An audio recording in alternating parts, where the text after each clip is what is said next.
I have a very personal question to ask you. For the first one? Yeah, start right off with the personal question. Okay. How do you say your name? Bisset. It is Bisset. Mm-hmm. Yes. This is for all time. No Jacqueline Bisset. Or Bisset. Or Bisset. No, it's Bisset. Okay. Scottish. Jacqueline. Jacqueline. Which is French. Yeah. So it's an odd name to me. No one gets it right. No, but doesn't matter. How Americanized have you become? Quite. Is that alarming? No. I think it's good. I think it's a good combination. I have a sort of bit of that and a bit of this and a bit of French and a bit of... I think, what is it called? Mongrels are good. I think it's good to be mixed. What do you feel like, though? Do you feel like someone who's from... I feel more... I actually feel like my... It's something... I feel Scottish all of a sudden. It's the most peculiar thing. My father died about 2 years ago, and I feel like his blood is in me. He was different in a way, in terms of a certain kind of spirit, toughness. And I can see it coming out in me. Are you confident as an actor? Well, I don't know if I'm confident, because some directors tell me I'm not confident as a performer. They say you worry, you're not sure of yourself. And in fact, I think I'm fairly sure. John Huston said I wasn't sure. He said that in the press to somebody, but he felt I distrusted my instincts, that I feel I trust them. When did you know that you wanted to be on stage, be on screen? Without getting too highfalutin, I always liked literature, and I was one of the few people in school who enjoyed the Shakespeare class.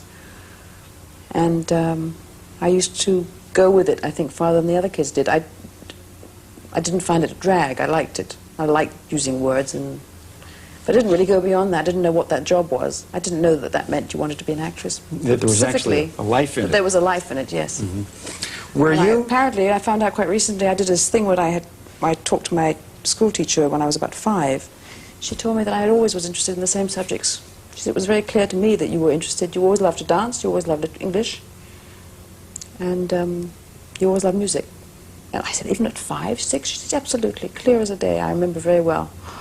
Well, I had no, because one doesn't have any concept of oneself as a little person. Were you always cursed with such great beauty? That's a dumb question, but you know what I mean. Were you, when you... My mother and father I had different feelings about this, and my father said I had nothing to do with it, you see, so he said it was all to be dealt with by my mother, and they made me, and the rest of it I should get along with. So I was not brought up thinking I was particularly... They used to say, don't get stuck because you're pretty. Mm-hmm. Try and be attractive rather than pretty. Because the prettiness will go and the attractiveness will stay, and that'll get you through. So I really have almost had an obsessional dislike of being called pretty, because I represented it.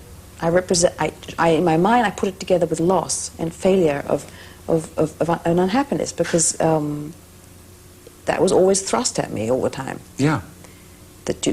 I was always told a woman must develop herself, and I probably went very strongly into what I was told. And at this point now, I'm a little more relaxed about it.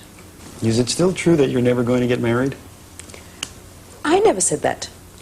Why are you quoted as saying that? Well, because people say what they feel like, don't they? You know? Straighten out the record right here. Oh, I don't want to straighten out the record. I don't want to be defined on any... Why do I have to define it? I mean, I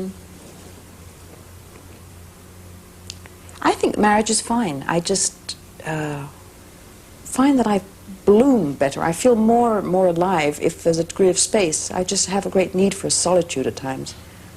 And it's not the question of not loving somebody, or... I find it in any kind of relationship, any combination of relationships. Since I was a child, I needed to be alone a lot. I don't know how you do that when you are formally, absolutely, completely thrust together all the time. If I have my time to myself, I'm really very loving. It's a way I need to replenish, and I do give a lot in relationships. I believe in giving. I believe in trying to nurture.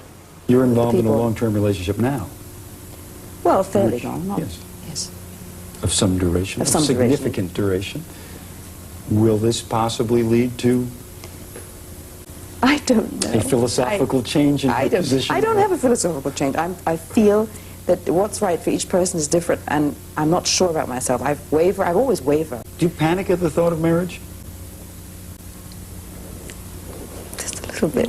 Yes, just maybe just a little bit. But I don't know what it is I panic about or don't panic. I don't exactly panic. I think I don't know what the difference would be, truthfully. I just give it a try.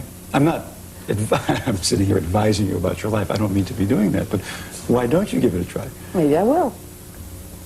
I read a quote where you said that you loved being 20 and you loved being 30. Mm-hmm. Now... Yes. Yes. I will be saying that I love being 40 Thank too. you very much. Okay. Yes, I will be. Are you looking forward to that? Well, I'm not looking forward to it, but you mean, what do you want, for God's sake? I'm going to be perfectly fine. Yeah. Yes. Yeah. I am, and probably 52. And I hope, once I've got past that part, I shall be a merry, dotty lady, I hope.